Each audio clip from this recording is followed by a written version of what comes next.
정관용의 지금 이 사람. 여러분 안녕하십니까? 정관용입니다. 재난이 발생하고 위기가 닥치면 약자들이 더 고통스럽죠. 무료 급식소 그리고 학교가 문을 닫으면서 극빈층, 결식아동들 식사를 하기가 어려워졌고요. 이주노동자들은 밖으로 나올 수도 없게 됐다고 하고 가정폭력은 더 심해지고요. 코로나19 확진자들 자기 잘못도 아닌데 죄인처럼 눈총을 받고 있죠. 이렇게 코로나라고 하는 재난이 각종 인권 문제를 일으키게 되자 인권단체 활동가들이 모였습니다. 활동가들이 머리를 맞대고 코로나19와 인권, 인간의 존엄과 평등을 위한 사회적 가이드라인이라고 하는 책자를 펴냈는데요. 이 집필에 참여한 다산인권센터 상임활동가 안은정 씨를 함께 만나보겠습니다. 어서 오십시오. 안녕하세요. 다산인권센터? 어떤 단체죠? 다산인권센터는 한 30년 정도 된 인권운동을 주로 하는 단체입니다. 30년? 네. 저희는 주로 국가폭력에 맞서 대응하는 활동, 그리고 삼성 같은 큰 거대 기업을 감시하는 활동, 그리고 한국 사회 주요 인권 관련 활동을 진행해 왔습니다. 네. 삼성 직업병 피해 노동자들의 현실을 알린 반올림을 처음 만드는 데 참여했고요. 아, 반올림의 모태였군요. 네, 그리고 세월호 참사랑 박근혜 퇴진 촛불 등에 함께 참여했습니다. 다산은 정약용 선생 그건가요? 네, 맞습니다. 이번에 사회적 가이드라인 책자 집필은 코로나19 인권 대응 네트워크라고 하는 곳에서 펴냈다고요? 예, 맞습니다. 요거는 뭡니까? 인권 대응 네트워크? 이 코로나19가 급격하게 확산이 되면서 이 인권단체들이 질문을 마주하게 됩니다. 이제 정부에서 하고 있는 방역의 절차나 그리고 사회적 약자 소수자들이 이제 마주하고 있는 인권 문제에 있어서 우리가 함께 목소리를 내는 것들이 필요하다 싶어서 함께 만나자. 만나서 대응을 해보자. 그렇게 해서 처음 만들어지게 된 단체입니다. 그러면 여기는 여러 인권단체가 함께? 네, 여러 인권단체들이 함께하고 있습니다. 이렇게 같이 만나서 얘기를 해보니까 네. 이런 가이드라인이 필요하겠다라는 결론에 다다른 건가요? 예, 각 영역마다 인권단체들이 있어요. 장애, 빈곤, 이주, 집회시위 관련한 활동을 하는 단체들도 있고 정보인권 관련한 단체들도 있고. 그렇죠. 이 단체들이 코로나19를 보니까 다양한 문제들을 마주하게 된 거죠. 그래서 단지 우리만 이 문제를 해결하는 게 아니라 한국 사회 주요한 인권의 쟁점으로 함께 대응하는 게 필요하겠다. 그래서 우리 사회적으로 요거는 꼭 지켰으면 좋겠다. 혹은 기초가 돼야 된다는 가이드라인을 만들게 된 거죠. 그러니까 조금 귀에 쏙 들어오게 코로나19 때문에 새롭게 생긴 인권 문제라는 얘기 아닙니까? 아니면 기존에 있던 인권 문제인데 코로나19 때문에 더 심각해졌다든지. 네, 코로나19 때문에 더 심각해진 문제들이 더 많죠. 예를 들면 어떤 거죠, 그러니까? 예를 들면 가정폭력의 문제들이 한국 사회에 이미 있었는데 더 심각해진 거고, 성소수자, 이주노동자, 차별 문제가 있었는데 그게 코로나19 때문에 더 사회적으로 드러나게 된 거고, 장애인 같은 경우에는 코호트 격리를 당했잖아요. 이미 시설에서 오랫동안 이제 살면서 탈시설 운동을 해왔었는데 이제 코호트 격리나 이런 것들을 통해 더 이제 사회적으로 차단되게 되는 그런 고통에 놓여 있게 된 거죠. 가정 폭력이 늘어났다? 네. 그거는 코로나19랑 어떻게 연결이 되는 겁니까? 코로나19가 가장 중요한 게 우리 감염을 차단하기 위해 사회적 거리 두기를 하는 거잖아요. 그렇죠. 그래서 되도록이면 집 밖을 나가지 말아라. 이런 얘기들을 많이 하고 있고, 그렇기 때문에 가정 안에서 생활하는 시간들이 많아지는 거죠. 재택근무다 해서. 그렇죠. 재택근무를 하면서. 그리고 특히 아이들 같은 경우에는 학교가 지금 문을 닫았잖아요. 학교 못 가죠. 네. 학교를 못 가면서 집에 있는 비율이 높다 보니까 여성들이나 아동들에 대한 가정폭력 비율이 증가하고 있는 추세입니다. 그게 입증이 돼요? 확인이 됩니까? 네, 최근에 이게 확인이 되고 있는 과정이고요. 뉴스를 보니까 이혼율이 또 작년에 비해 좀 더 높다라는 것들도 나와 있는 거고, 여성단체들에서 지금 가정폭력이 차지하는 비율이 1, 2, 3월 계속 늘고 있다. 그 퍼센테이지가 상담 비율이 그렇게 얘기하고 있어요. 네.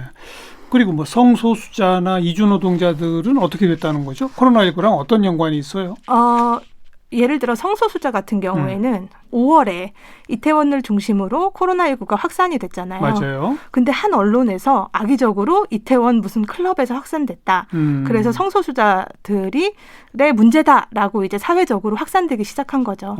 근데 이미 코로나19 이전에도 성소수자의 자기 정체성의 문제나 사회적인 차별 문제는 심각했었는데 그렇게 언론을 통해 확산되면서 코로나 검사를 받는 게 내가 아우팅이 되는 과정이 되는 거고 그리고 사회적인 눈총과 이런 따가운 질타에 시달릴 수밖에 없었던 게 있는 거죠.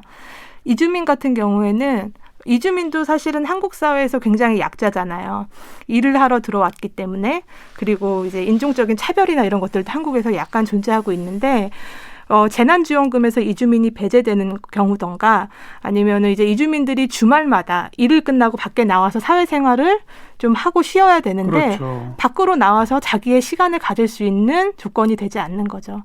공장 안에서 일만 해야 되는 거고 또 이제 코로나19 때문에 해고를 당하면 또 더 어려워지는 조건이잖아요. 그래서 이제 스스로 또 더 존재를 낮추게 되는 그런 문제들이 존재하고 있습니다. 오늘 제가 시작하면서는 이 무료급식소나 네. 학교가 문을 닫기 때문에 결식아동, 흑빈층 식사 해결을 못한다 이런 얘기했는데 진짜 그렇겠네요.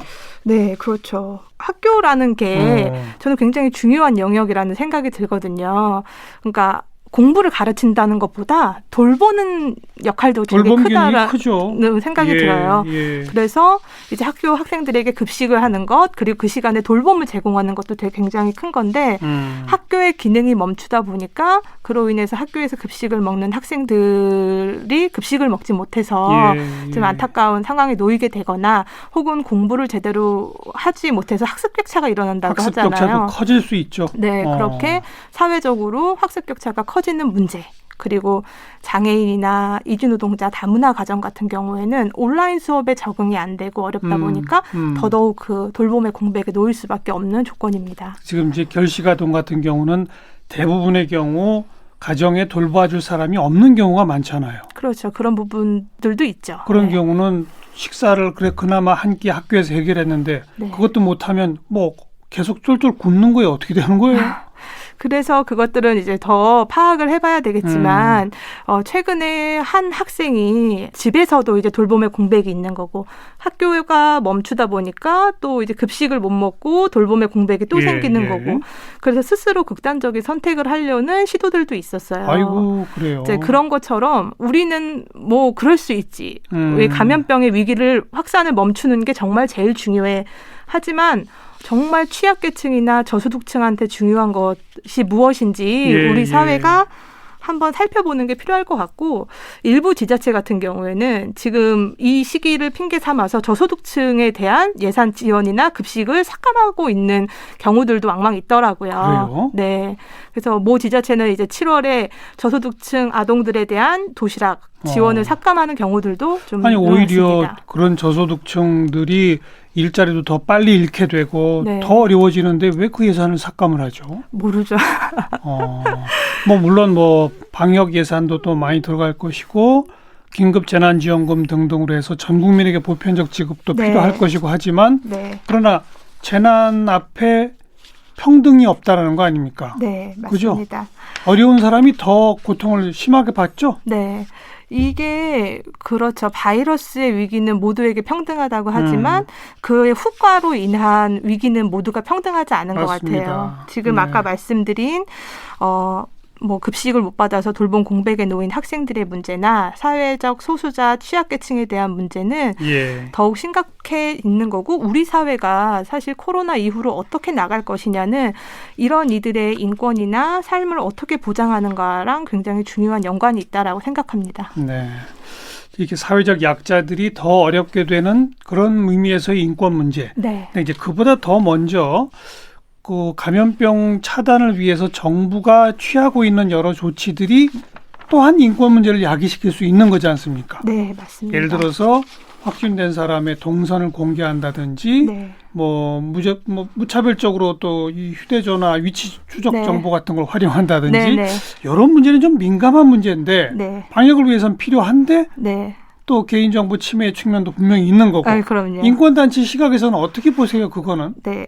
저희가 이런 얘기하면 어떤 분들은 어려운 시기에 무슨 인권이냐 이런 분들이 있어요. 예. 근데 사실은 인권을 기준으로 이야기하는 게 되게 중요하다고 생각이 드는데 이런 공중보건의 위기 상황에서 생명을 지키는 게 가장 소중한 문제잖아요. 그렇게 하기 위해서 생명을 지키기 위해서는 이 사람의 인권이나 기본권을 중시하는 과정에서 대책이 마련돼야 된다는 생각이 듭니다. 그 메르스 때 정부가 깜깜이로 아무것도 동선을 공개하지 않아서 이번에 코로나19가 터지니까 너무 투명하게 정보 동선을 공개한 거예요. 예. 그리고 또 한국은 미리 찾아내서 감염의 경로를 차단하는 방향으로 방역 활동을 했기 때문에 그렇죠. 접촉자 전부 다 추적해가지고 조사하고. 네, 그렇기 때문에 그런 뭐 정보 공개나 그리고 이제 정보 모아놓은 것들에 대한 문제나 이런 것들이 굉장히 좀 심각하게 발생을 했다고 생각이 들어요. 예. 근데 이런 이동 경로를 확인하는 거 그리고 개인정보가 공개되는 게 이렇게 감염이 된 사람들에게는 굉장히 큰 낙인과 사회적인 지지타를 받거나 하는 과정들에 놓여 있었던 거죠. 그렇죠. 네, 그렇기 때문에 뭐 국가인권위원회에서도 너무 과도한 정보 공개는 안 된다라는 것 그리고 인권단체들이나 다양한 곳에서 전문가들 의견도 너무 과도한 정보 공개가 안 된다라는 이야기들을 하다 보니까 질본에서도 이제 지침을 바꾸고 있는 과정이긴 합니다. 그래서 이제 그런 문제들이 네. 한국에서는 방역 과정의 좀 큰 문제 중에 하나인 거고. 그러니까 초창기부터 지금까지는 어쨌든 정보 공개 내용이 너무 많았다 이렇게 네. 보시는 거예요. 네네. 그리고 이제 중간중간 계속 이제 질본이 수정을 지침을 했죠. 바뀌고 있어요. 그만큼 이렇게 정보를 공개한다는 거, 개인정보가 세상에 알려진다는 게 사람들에게 뭐 혐오와 차별을 가져오게 되는 중요한 요인 중에 하나일 수 있겠다. 이런 것들을 이제 사회적으로 함께 인식하고 있는 거죠. 일반 또 우리 국민 여론 속에는 네. 왜 정보를 제대로 공개 안 하느냐. 네, 맞아요. 나의 감염 위험을 내가 스스로 방지하려면 네. 그 사람이 간 식당 뭐 어디 장소 다 알려줘라. 네. 이런 요구도 많지 않습니까? 아유, 그럼요. 근데 그렇죠. 근데 내가 만약에 그 같은 동선에 있다라고 하면 미리 또 연락을 오거나 내가 검사를 받거나 하는 이제 질본의 지침이나 이런 게 있잖아요. 개별적 연락을 네, 해주면 되는 거 개별적 아니냐? 연락을 하거나 그리고 확인할 수 있는 과정이 있는 건데 물론 개인의 감염의 여부에 필요한 정보는 공개해야 되는데 그 외에 불필요한 것들이 공개되는 것들이 있는 거죠. 그러니까 예를 들어서 한 지자체의 문자를 보면 이 확진된 사람이 며칠 날 무슨 아이스크림 가게에 갔다. 근데 아이스크림 가게 아무도 없어. 나랑 마주친 사람이. 근데도 그것이 문자로서 오게 되면 뭐야. 지금 뭐 이렇게 아이스크림 가게 다니고 이래도 되는 거야? 이런 인식들이 사람들에게 생기게 되는 거죠. 또 그렇게 공개를 하다 보면 그 해당 업소들도 피해를 보게 되죠. 네, 맞습니다. 이게 요즘 들어서 이제 언론에 많이 공개가 되는데 해당 업소에서 사람들이 저게 코로나 있는 그러니까요. 곳 이런 식으로 이제 또 인식이 너무 안 좋은 거죠. 좀 고민이 오히려 돼요. 그렇게 확진 판정 받은 사람의 동선에 해당되는 곳은 깨끗이 방역도 하기 때문에 네. 더 안전할 텐데 그렇죠. 오히려 사람들은 거기를 또 피한다는 거 아니에요. 네, 그렇습니다. 이게 초반부터 좀 만들어 온 이런 과정과 후과가 있었던 것 같아요. 예, 알겠습니다. 그게 이제 정부의 방역 조치에 어떤 민감할 수 있는 인권 문제, 거기에 필요한 가이드라인이고, 네. 그다음에 이제 이 책자를 보면 위기 상황에서 유예되는 시민의 권리. 네. 첫 번째가 정보 인권, 이게 네. 지금 방금 얘기한 네. 정보 공개 그 문제죠. 네. 두 번째가 평화적 집회의 자유에 대한 권리. 네. 이것도 민감합니다. 네, 요즘 집회 시위 자유가 있어요. 네. 그러나 요즘 같은 때는 몇 명 이상 모이지 마라. 네. 뭐 심지어 예배도 보지 마라 네, 이러는 거 네. 아닙니까? 이거 어떻게 봐야 됩니까? 요즘에 더 심해졌죠.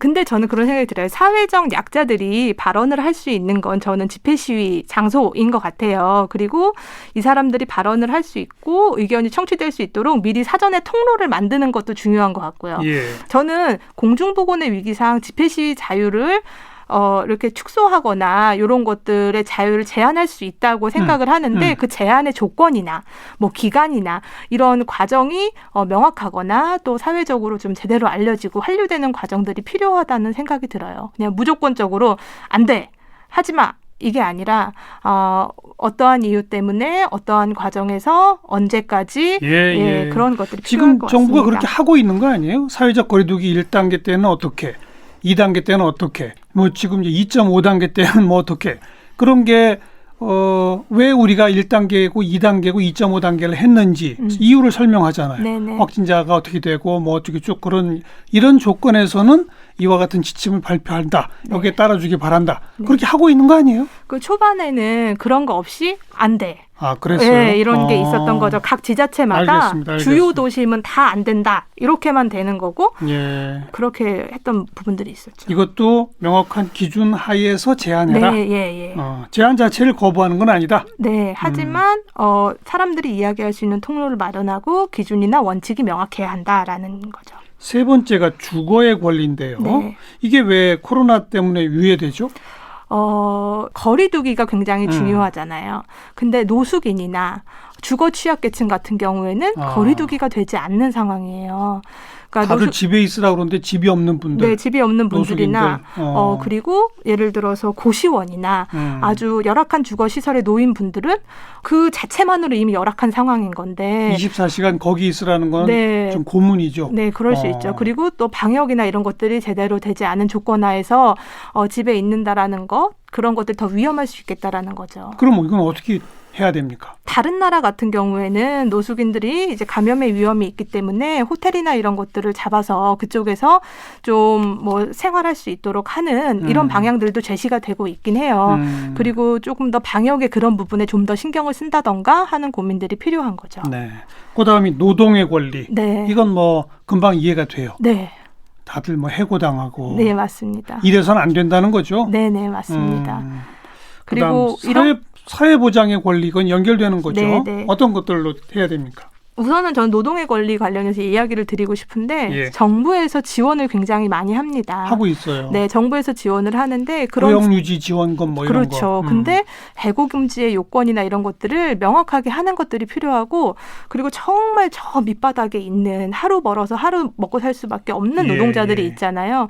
그들의 조건들을 어떻게 보장할 것인가에 대한 고민들이 필요한 거고 아까 사회보장의 권리 같은 경우에는 우리 사회가 그러면 이 취약계층이나 저소득층을 보장하기 위해서 필요한 것들은 무엇일까 이런 내용을 담고 있습니다. 네. 그 다음 챕터가 코로나19 기업과 언론의 사회적 의무입니다. 네, 기업의 의무는 뭐라고 봐야 될까요? 방금 얘기하셨던 노동의 권리와 고용유지. 예, 맞닿아 있고요. 저희가 거기 쓴 거는 그런 내용도 있어요. 그러니까 기업과 인권이라고 한국 기업이 아시아의 다른 나라들로 이제 가서 거기에 공장을 짓고 하는 경우들이 많거든요. 예. 근데 이제 코로나19 상황에서 그런 것들이 제대로 거기 공장에서 운영이 되고 있는지 그 사람들의 노동 조건은 잘 살피고 있는지에 대해서 그냥 기업의 책임으로만 남겨두는데 한국이 되게 큰 글로벌인 나라인 거잖아요. 그럼 한국의 기업들도 그 사람들의 노동권을 위해서 코로나19 상황에 조금 더 각별하게 신경을 써야 한다라는 내용을 담고 있습니다. 네. 근데 또 기업은 코로나19 때문에 좋아진 업종도 있지만 심각한 타격을 받는 업종이 있지 않습니까? 맞습니다. 그런 타격을 받는 업종 무작정 고용 유지해라. 참 요구하기 어려워요. 그렇죠. 이게 그런 거예요. 고용 유지를 무조건 해라가 아니라 서로 이야기하면서 방법을 찾아보는 과정들이 노사가 함께 있을 거라는 생각이 듭니다. 저는 그런 것들이 먼저 알겠어요. 원칙이 돼야 된다는 생각입니다. 언론의 의무는 뭡니까? 저희 언론에서 이제 주요하게 커뮤니케이션의 권리로 언론의 이야기를 좀 풀어봤는데요. 예. 언론 같은 경우 이번에 아까 얘기 드렸던 그 성소수자 클럽 이태원 클럽 중심으로 이런 한 언론 매체가 또 문제가 됐었고 신문마다 코로나가 창궐을 하고 이런 부정적인 언어나 특정 누군가 감염 경로를 또 이제 부각시키는 기사들을 많이 써왔어요. 이제 그런 부분에서 언론은 책임을 져야 한다라는 것과 이 언론에서 최근에 이제 수어 방송이나 이런 것들이 많이 활성화됐는데 코로나 초창기엔 그런 것들이 없었거든요. 그렇게 사회적으로 소통할 수 있는 책임을 언론에게도 있어야 된다 이런 얘기입니다. 그런 혐오와 낙인 찍기 이런 것에 혹시 우리 언론이 기능하고 있지는 않은가? 우리 때문에 이런 일이 생기고 있지는 않은가? 이런 걸 스스로 좀 돌아보면서 기사를 만들어야 될 텐데. 네, 맞습니다. 저는 정말 그래야 된다고 생각을 해요. 그래서 그 특정 한 신문이 이태원 클럽 당시에 이 무슨 클럽 이러면서 굉장히 선정적인 기사를 썼어요. 예. 그러니까 그 기사를 쓰니까 앞다퉈서 너도 나도 그런 기사를 써내려간 거죠. 요새는 다 베껴요. 그냥. 네. 그리고 몇 년 전에 자기가 잠입 취재했던 거를 이때다 싶어가지고 그러니까요. 막 터뜨리는 사람들도 있고. 근데 그거를 보는 당사자들이나 사회적인 인식 그걸 생각하지 않고 자극적이고 많이 구독률이 올라가고 그런 것만 살피는 것 같아요. 근데 특히 재난과 위기 상황에서는 공정하다는 거 그리고 자중하는 모습들이 필요하다는 생각이 듭니다. 객관의 기초에서 보도하는 내용들이. 그렇죠. 기본적으로 코로나19 인권 관련 사회적 가이드라인에 네. 3대 원칙이 있죠. 네. 그 3대 원칙이 뭡니까? 저희 세 가지 그래서 이러한 인권 문제들이 있으니까 인권의 관점에서 요거를 중요하게 생각해야 된다가 첫 번째가 인권 존중의 원칙이에요. 예. 이 공중보건의 위기라고 코로나19 얘기하는데 우리 생명을 위협하고 있다. 근데 그게 내 생명뿐만 아니라 다른 사람 생명도 마찬가지잖아요.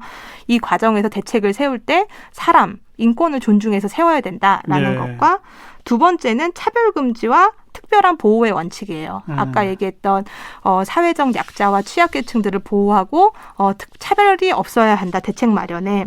그리고 세 번째는 사회적 소통 참여 보장과 의사결정의 원칙입니다. 예. 이 사회적 소통이라고 한 건 사실 아까도 쭉 얘기 드렸었는데 사회적으로 함께 이야기하는 게 굉장히 필요한 거고 제도가 도입될 때 그냥 일방적으로 통제하듯이 도입되는 게 아니라 다양한 여론 수렴과 이야기를 거쳐서 돼야 되는 거. 예. 특히 이런 코로나19 확진자나 격리자의 조치에 대해서는 그 확진자나 격리자들의 의견을 듣고서 그런 대책을 마련해야 된다. 이런 세 가지 원칙을 좀 세우고 있습니다. 네. 초창기에는 그런 당사자, 네. 격리 대상자가 된 사람들의 목소리 네. 이런 건 거의 나올 수가 없었죠. 네, 초창기에는 아마 그런 것도 있는 것 같아요. 이게 굵직하게 터지는 데가 신천지나 그렇죠. 뭐 이렇게 한 그룹에서 터지다 보니까 그 이들이 사회적 낙인과 그렇죠. 뭐 혐오의 대상이 되니까 자기 이야기를 할 수 있는 게 예. 없어지는 거죠. 예. 근데 이제 최근 들어서 그리고 실제 그분들이 좀 잘못한 것도 많았고 초창기에는 네. 방역 수칙을 어기고 다닥다닥 네, 네. 붙어서 네. 뭐 또 자기 그 동선을 다 숨기고 막 이랬지 않습니까? 네, 맞아요. 그러니까 그런 게 있죠.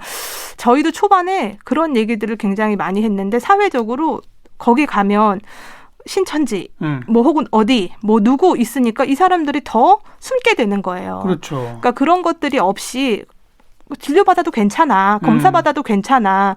우리 치료받아야 하지 않겠어. 사회 공동체로서 같이 책임을 져야 된다라는 이야기들이 사실은 됐어야 되는 건데 너무 손가락질과 사회적인 혐오가 너무 심하지 않았었나라는 생각이 듭니다. 그러니까 그게 이중성이 있다는 겁니다. 네, 맞아요. 그분들 스스로의 잘못이 있으면 네. 사람들은 더 손가락질하게 되고 또 그에 따라서 그 사람들은 더 숨게 되고 이 악순환을 사실 끊어야 되는 거죠. 그래서 그거에 많은 기능을 하고 있다고 생각해요. 정부의 정책, 언론의 또 이제 동선 공개랑 막 자극적인 기사를 쏟아내는 것, 이제 그런 얘기들이 막 중첩되다 보니까 어떻게 보면은 더 자극적인 얘기들이 되는 거고, 그리고 또 숨게 되고 이런 악순환이 있다고 보니까 저는 정부에서 혐오는 안 된다, 뭐 차별은 안 된다, 우리 같이 이 문제를 잘 풀어내자라는 지금도 잘하고 있지만 예. 그런 메시지들을 계속 남기는 것들이 필요하다는 생각입니다. 그게 이제 민주주의의 원칙이죠. 네, 그렇습니다. 그나저나 코로나 시대에는 인권단체는 활동하기 참 어려워졌겠어요. 어렵습니다. 인권단체는 다 사실 현장에 가서 직접 조사도 하고 네. 당사자들의 얘기도 다 들어보고 네, 네. 이래야만 되잖아요. 예, 맞아요. 저희가 활동 방식이 말하신 것처럼 사람들을 만나고 또 모이고 그러니까요. 또 인터뷰도 하고 조사도 하고 해야 되는데 그게 안 되고 있는 상황이에요. 최근 이제 2.5단계로 또 격상하면서 저희도 막 대부분 재택근무를 하거나 하는 과정이니까 할 수 있는 일이 많이 없더라고요. 네. 그래도 어쨌든 온라인으로라도 좀 해보려고 하는데 어려운 조건입니다. 앞으로 이런 게 장기화되면 이런 시민사회단체들의 활동 양식도 조금 고민을 해봐야 되지 않아요? 이럴 때는 후원도 떨어지지 않나요? 네. 줄어들죠? 네, 맞습니다. 어. 특히 이게 사회적인 위기랑 더불어서 경제적 위기도 오잖아요. 그러니까요. 그렇게 모두가 어려운 조건인 거고 특히 특히 저희 단체 같은 경우에는 정부하고 기업의 지원을 아예 받지 않아요. 예. 시민들의 자발적인 후원으로만 움직이는데 예. 이제 모두가 어려운 조건이면 후원을 모으기나 하는 게 쉽지 않게 되는 거죠. 그래서 뭐 저희뿐만 아니라 다양한 단체들이나 시민단체들이 어려운 조건에 놓일 거라는 생각을 하고 있습니다. 네. 그래서 어떻게 이 위기를 조금 더 넘어설 수 있는 거냐, 다양한 해법들이 필요한 시점인 것 같은데 정답은 잘 모르겠습니다. 지금까지 정부가 이제 방역과 동시에 어려운 분들을 대비해서 추경 예산도 계속하고 재난지원금도 지급하고 뭐 이런저런 노력을 하고 있잖아요. 네. 그런 부분은 그래도 좀 이 사회보장의 원칙이나 뭐 노동의 권리 이런 원칙에 비춰봐서 긍정적 방향입니까? 어떻습니까? 글쎄요. 저는 뭐 장단이 있다라는 생각이 듭니다. 근데 이제 다들 생각하시는 것처럼 방역에 많은 노력을 하고 있다라고 생각이 들고요. 이 재난의 위기를 넘어서려고 노력을 하고 있는 것 같은데 저는 이 재난의 위기를 넘어서는 게 그냥 경제적 어려움을 넘어서는 게 재난의 위기를 넘어서는 거라는 생각은 들지 않아요. 그러니까 지원을 하더라도 좀 차별 없이 지원을 하는 게 필요한 거고 예. 그리고 노동자들의 조건이나 기업이 살아야 노동자가 사는 게 아니라 모두가 살 수 있는 방향을 제시하는 것 이런 것들이 필요하지 않을까라는 생각이 듭니다. 한마디로 전염병, 감염증이라고 하는 건 사회적 연대와는 정반대예요. 네, 맞아요. 서로 어려운 사람을 함께 좀 관심 갖고 돌봅시다. 뭐 하루에 한 번이라도 좀 문안 찾아가 봅시다. 네. 이런 운동을 해야 되는데 네, 이 감염병 상황에서는 만나지 맙시다잖아요. 네, 맞아요. 참 큰일 났네요. 네, 그런 게 있잖아요. 내가 지금까지 살아온 관계, 그 경로가 사실은 제가 내일 이제 감염병에 걸리게 된다면은 네. 타 확진자의 경로와 동선이 되는 거잖아요. 그런 부분에 있어서 다들 또 어려움과 두려움을 갖고 있는데 그게 사실은 보여주는 거는 우리 모두가 연결되어서 살고 있다라는 걸 그렇죠. 보여주는 것 같아요. 예. 그래서 사회적으로 같이 연결됐다는 거. 어렵고 힘든 계층은 저 사람들만의 문제가 아니라 사실 나랑 연결된 문제라는 걸 알아야 우리 사회가 좀 더 바뀔 수 있지 않을까 그런 생각이 듭니다. 당장 누군가의 보살핌을 받아야만 살아온 사람들, 그 사람들 그 보살핌의 손길이 점점 끊어져 가면 네, 생존의 위기에까지 몰리게 되지 않습니까? 네, 맞습니다. 그 아무리 감염병 상황이라 하더라도 거기는 찾아가야죠. 네, 그렇죠. 그래서 저희가 인권운동을 멈추지 못하는 이유는 그런 것 같습니다. 지금 감염병 위기에도 불구하고 인권의 문제점들은 계속 나오는 거고 사회적으로 어렵고 힘든 이들이 계속 생기는 거고 그리고 사회적인 문제들이 생기는 거고 그것에 계속 발언하고 이야기를 해나가야 저희 사회가 조금 더 좋은 방향으로 바뀔 수 있다라는 생각이 들거든요. 예, 예. 네. 알겠습니다. 그 자세한 내용들이 코로나19와 인권, 네. 인간 존엄과 평등을 위한 사회적 가이드라인 여기에 담겨 있네요. 네. 여기 집필에 함께 참여하신 다산인권센터 안은정 활동가를 함께 만났습니다. 고맙습니다. 네, 감사합니다.